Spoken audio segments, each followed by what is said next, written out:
නිදහස් සැමරුමේ නාලන්දාභිමානය.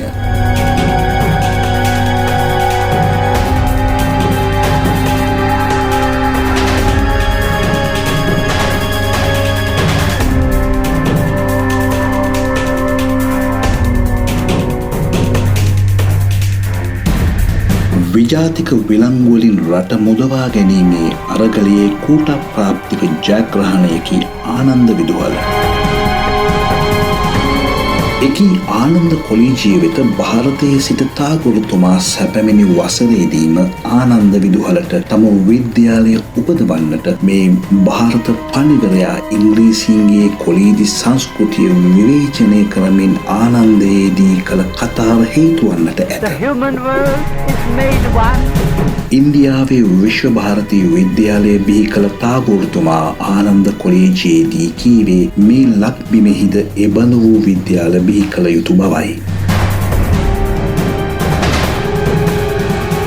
ඉංග්‍රීසි ස්වරූපයෙන් මිදුණු බොදු විද්‍යාලයක් බිහි කිරීමේ අභිප්‍රාය ආනන්ද ප්‍රධානී කුලරත්න මහතා සාක්ෂාත් කළේ ආනන්ද විදුහලට අමතරව මේ ආනන්ද විද්‍යාලය උපදවමිනි.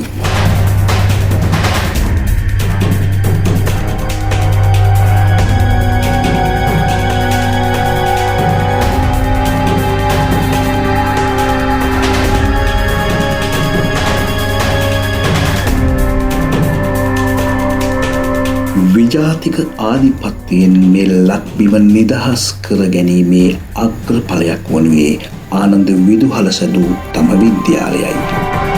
මේ පින්බිම මත තැබූ දේශානුරාගී අනන්‍ය සලකුණු අද්විතීයයි.